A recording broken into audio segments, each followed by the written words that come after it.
And there we go. So, hey everybody, and welcome to the pre-show for this movie. Of course, I'm looking over the camera and realizing I can't see anything, so hang on just 1 second. It's because I was a dork, and yeah, there we go. So, Singing in the Rain. This is actually adding a new category. I don't remember exactly what this is, but things we should just watch, or things of joy. I don't know. Whatever it is, you guys will see it up. If you're a member of the Evil Beagle Movie Club, you will see the poll. We'll set up for the responses. But this one, it feels like we really should watch it. We're watching it for fun. It doesn't quite fall under the ultimate comedy, although there is some amazing comedy in this. Donald O'Connor is incredible. He's one of the great comic performers of his time, and really of all time. Samantha, who's with us tonight, wanted to. I just realized I was totally camera blocking Dustin there. Sorry about that. So Samantha's viola teacher wants her to watch this. We also, of course, wanted to watch this in honor of the passing of the great Debbie Reynolds. So that's all part of it. I got a few things to share because we don't have a Ross tonight. Ross is off with Susan, who's also been a part of the group here, but they're off gallivanting, yes. So tonight, Ross was always good about just like knowing stuff and then saying it.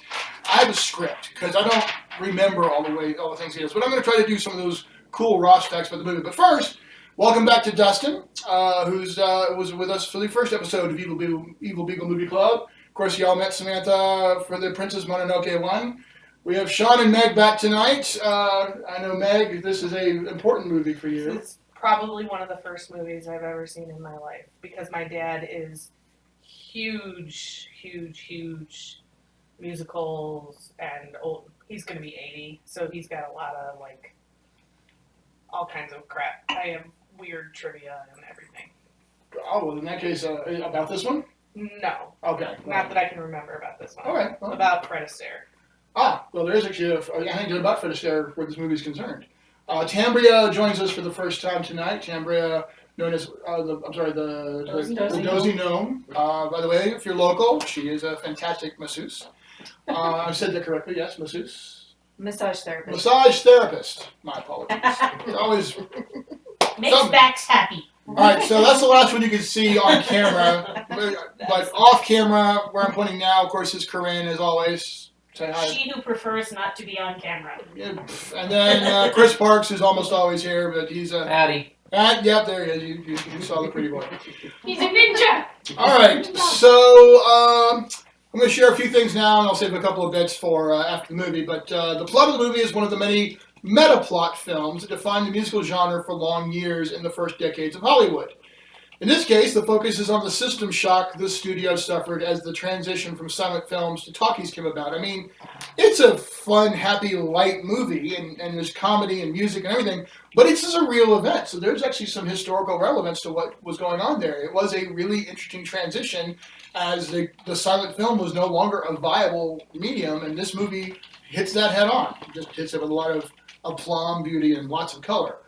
It's also notable for being an original film and script rather than a Broadway adaptation. Back in the day, most of the musicals were adaptations from either Broadway or other musical theater, that kind of thing. Shoot, vaudeville. Yeah, vaudeville, exactly. This one was done directly because Arthur Freed wanted to have a showcase for all of his tunes that he was the lyricist on. He worked with other people, but there's a whole lot of music he had in his catalog.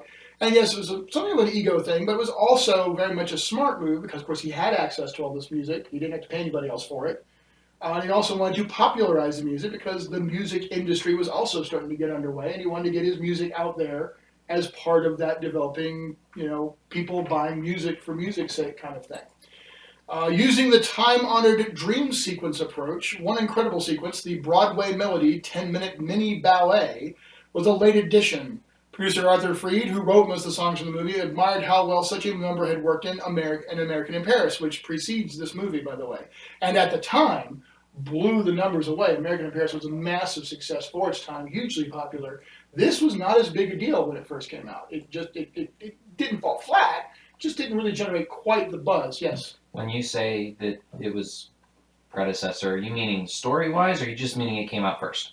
American Paris came out before this one did, although it really woke everybody up to elaborate, colorful, musicals as a pretty big international deal. So they had high hopes for Singin' in the Rain, but at the time it didn't seem to catch on. It set a very slow burn, but over time it became one of the most beloved musicals ever, and is I can't remember which one it was, but by one of the great lists, it's the number 5 movie of all time, in terms of the greatest movies of all time, and it is also in the Smithsonian Institute as a preserved, American treasure. There's all kinds of things about this. But back to the mini ballet, Broadway Melody. This was basically added to, quote, class up the joint. It features the young, incomparable Sid Charisse, someone Kelly admired greatly. And there's a rumor that an overly suggestive move, basically she wrapped her legs around his waist, something done in ballet all the time, was cut, basically censored. The cut is clear in the sequence, there's a jump in it, but they rescored the music around that cut. What's also interesting is Sid Charisse had been pregnant she'd just given birth like days before the shooting. So she did that performance having just recovered from giving birth. So pretty impressive. Cheesy, crazy. I'm gonna save the rest of You the. do that? You didn't put on your ballet shoes and Sid Charisse was truly something else. Gene really wanted to perform with her, so he was really excited about that.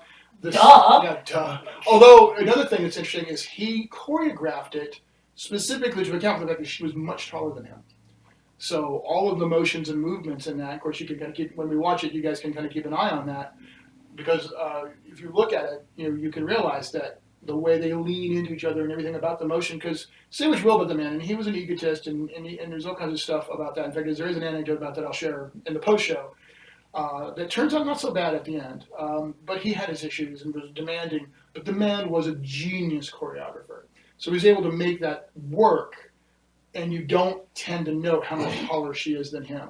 Which, I mean, you could also consider that an ego thing, but quite frankly, it just makes it work. If that isn't blatant and shown because of the way that we're moving with each other, you got to give credit where credit's due. That's pretty brilliant. All right, so we got some more to show or to share in the post-show, but I'm going to save that for that time. And we're going to go ahead and sign off for now and watch Singin' in the Rain. We'll see you after the movie.